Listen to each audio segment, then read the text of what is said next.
And what do you think about Martin Lawrence? Yeah, Martin did. He got a little arrogant. That's Ernest Thomas, famous for his role as Raj on the beloved TV show. What's Happening dropping a bombshell about Martin Lawrence. Here it is, proof positive in a jaw-dropping revelation. Thomas leveled some truly startling accusations against Lawrence.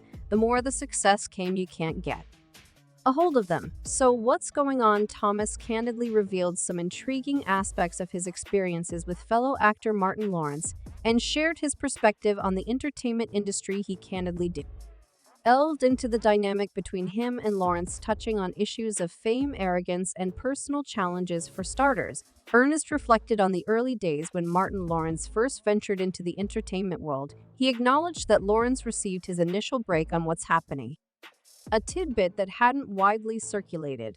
Before the success came, you can't get a hold of them. Thomas detailed how he graciously extended a warm welcome to Lawrence, even in the face of resistance from other cast members. He hinted at Lawrence's undeniable comedic talent, which inadvertently made Thomas's decision to support him almost effortless. During this period, Martin Lawrence was a budding star brimming with potential. His magnetic charisma and undeniable talent quickly captured the attention of those around him, including Ernest. Thomas, the set of What's Happening Now, was alight with camaraderie, and Lawrence's humor and vibrant energy injected a fresh vitality into the show. However, as Martin Lawrence's career soared to new heights, transformations became evident. Thomas craftily illustrated how Lawrence's demeanor underwent a noticeable shift. It was a transformation marked by a growing sense of arrogance and an ever-widening chasm from reality. This evolution became increasingly conspicuous as Lawrence ascended the ladder of fame and success. With each rung of the ladder he climbed,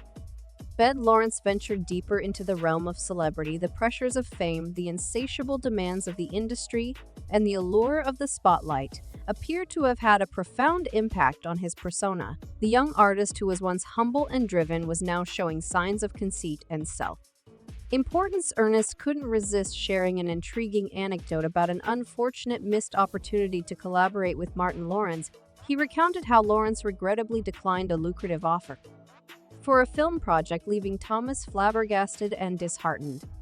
Not only did he not talk, he could at least call me himself and said, no, you got the agent calling. Made the offer. We had offered him $500,000 for 13 days. Never heard from the agent after that.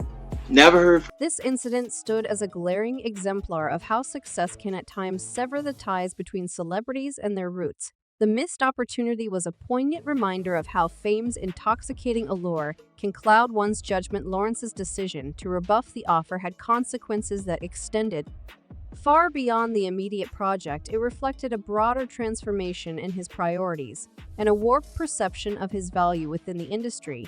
In any case, fans are convinced that there might be some truth in Ernest's claims of Lawrence becoming blinded by fame. You see, in the 1990s, Martin Lawrence emerged as a prominent figure in the world of comedy and entertainment. With his undeniable talent for humor, Lawrence quickly rose to stardom and landed his very own show, Martin on Fox. It was a time of immense promise and opportunity for the comedian, as he was poised to reach new heights in his career. However, it was during this era that Lawrence's behavior and decisions began to raise questions about whether he had become blinded by the dazzling allure of fame. One pivotal moment that left an indelible mark on Lawrence's career occurred on February 19, 1994, when he was invited to host Saturday Night Live. This was a prestigious opportunity for any comedian, a chance to showcase their talent on a renowned stage. However, Lawrence's opening monologue during the show left many perplexed and uncomfortable. In a spontaneous departure from the script, he made a series of crude and grotesque remarks pertaining to female anatomy and hygiene. The shock and disapproval from viewers and the show's writers were palpable. Jim Downey, a writer for SNL, candidly described the incident as a frank and lively presentation that nearly jeopardized the jobs of the entire production team. The fallout from this ill-advised monologue was swift and severe. Producers decided to edit that portion out of any reruns, and in a move that sent shockwaves through the entertainment industry, Martin Lawrence was officially banned for life from SNL.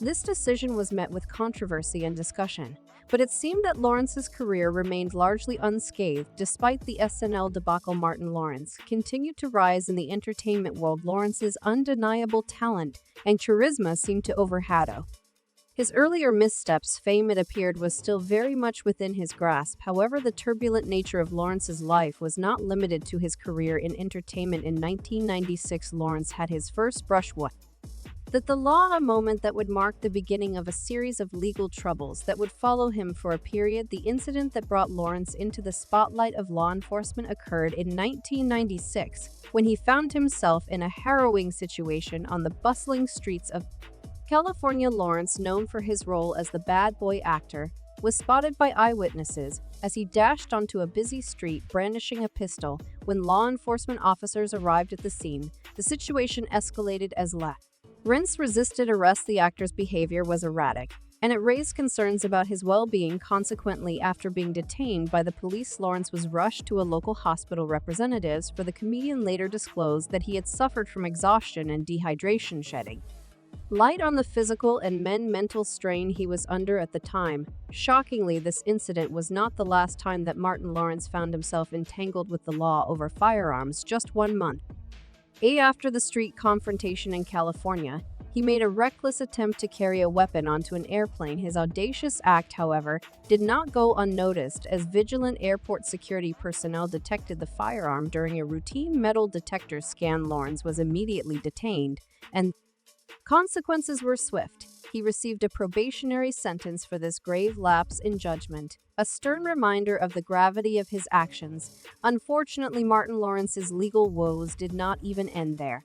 The following year, in 1997, the popular actor and comedian found himself in trouble once again. This time he was arrested and charged with misdemeanor battery after an altercation at a nightclub. The incident unfolded when Lawrence allegedly punched another individual in the face.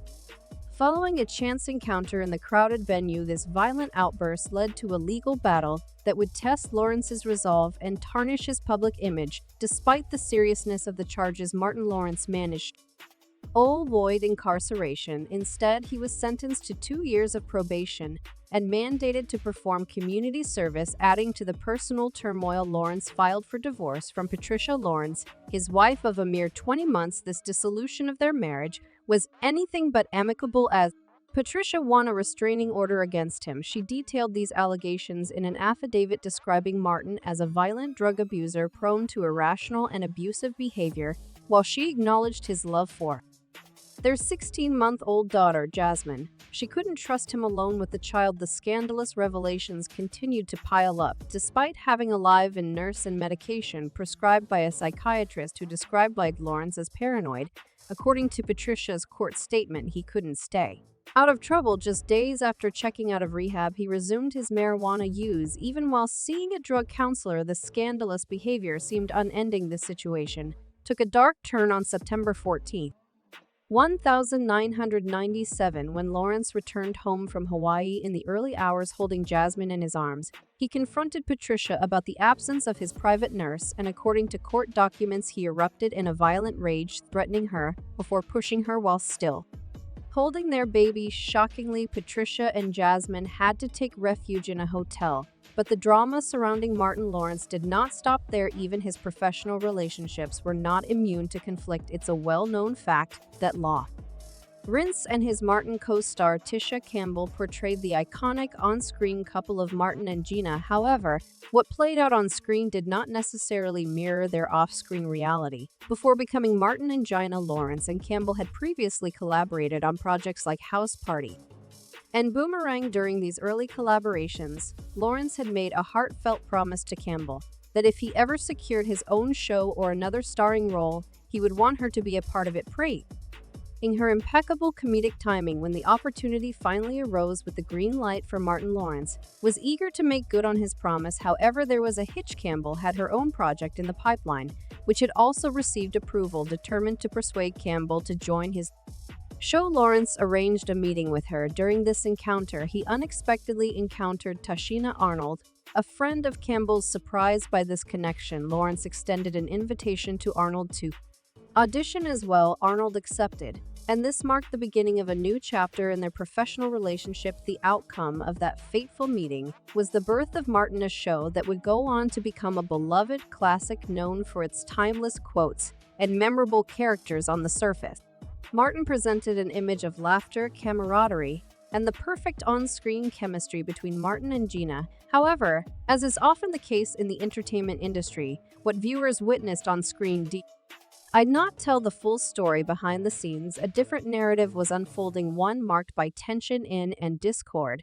As the show progressed, observant viewers began to notice something amiss. During the fifth and final season, Tisha Campbell was conspicuously absent from nearly every episode, alongside Martin Lawrence. In fact, the only time they appeared remotely close to each other that season was in the series finale, where they interacted via a split-screen phone call. The show may have concluded it in May 1997, but filming had wrapped up months earlier, and fans were left wondering what had transpired. It wasn't until the dust settled following the show's finale that the truth began to emerge. Tisha Campbell dropped a bombshell in 1997 when she filed a lawsuit against Martin Lawrence. In her legal action, Campbell alleged incidents of battery and leaving fans in shock and demanding answers. However, the details of the lawsuit remained largely concealed from the public eye. The revelations into the lawsuit were stunning and dated back to the show's very first season. Campbell claimed that during that initial season, Martin Lawrence consistently asked her out on dates. Despite her consistent refusals, by the time the second season rolled around, Lawrence's behavior had taken a turn for the worse. The lawsuit contended that he exhibited erratic and volatile conduct marked by unpredictable fits of rage, without apparent cause, and threats to fire staff and crew members. In the third season, the allegations grew even more troubling. Campbell asserted that Lawrence had subjected her to repeated instances of abuse and humiliation, causing her such immense stress that she had to be hospitalized. The toll of these alleged incidents on Campbell's mental and emotional well-being was evident and deeply concerning. By the time the show entered its fifth season, the lawsuit claimed that Martin Lawrence's behavior had reached a new level of recklessness, despite Campbell's pleas to the show's writers not to script scenes that involved her character Gina and Martin sharing a bed. These requests went unheeded. The suit also mentioned reports of Lawrence inappropriately touching and using his tongue during kiss scenes with Campbell, all against her wishes. The pattern of misconduct described in the lawsuit painted a disturbing picture of the working conditions on the set of Martin. The breaking point came when Martin Lawrence had a volatile outburst directed at a cast member. This incident left Tisha Campbell genuinely terrified for her safety. In response, she informed the show's producers that she would never return to the set. The once harmonious working relationship between the two co-stars had devolved into a toxic and unmanageable situation. In the years following the show's conclusion, regional Ballard, known for his role as Brewman, offered further insights into the behind-the-scenes turmoil. In a June 2019 interview with Vlad TV, Ballard revealed that the relationship between Martin Lawrence and Tisha Campbell had deteriorated to the point where they couldn't even be on the universe a lot at the same time. Yeah, I knew they couldn't be on his date. Not only not in the same room, they couldn't even, I don't think they couldn't even be on the lot at Universal. If Martin was on Universal lot, she couldn't be there anyway. Fans have given their thoughts on Ernest's words, and one particular fan said, "Money doesn't change people. It brings out who they really are. Remember that." A second fan added, "The fame changed Martin's attitude and his personality. Lots of success and lots of money can change a person with quickness. In any case, despite all this, it is important to remember that Martin's journey to fame and success in the entertainment industry has been a remarkable story of talent, perseverance, and resilience. Long before he became a household name, Lawrence was a struggling comedian trying to make ends meet in the Washington, D.C. area, but his life took a dramatic turn when comedian Rich Snyder spotted his comedic brilliance and urged him to try his luck in the big leagues of New York City. The move to New York proved to be Lawrence's ticket to fame. He graced the stage of the Improv, a renowned comedy club, where his talent caught the eye of the entertainment industry. Star Search, the iconic talent show, showcased his comedic skills. Although victory eluded him, nevertheless, this exposure led Columbia Pictures Television to offer him his inaugural acting role as Morris Field in What's Happening Now, launching his acting career in spectacular fashion. His TV success reached its zenith with the hit series Martin, which aired from 1992 to 1997 and made Lawrence a household name. However, his career took a surprising turn when he ventured into comedy films, often sharing the spotlight with A-list actors like Eddie Murphy, Danny DeVito, and Tim Robbins. Despite his immense success, Lawrence faced his fair share of flops with films like Black Knight and National Security Fake Ling to impress both critics and audiences. Nonetheless, his paycheck steadily rose to over $10 million per film, solidifying his status as a leading comedic actor. Lawrence's Hollywood journey reached a pinnacle in 2023 when he received a coveted star on the Hollywood Walk of Fame, marking a remarkable turnaround from his humble beginnings. This rags to riches story, sprinkled with controversy and triumph, is a testament to Lawrence's enduring impact on the entertainment industry. Anyway, that's it for this video, folks. Bye.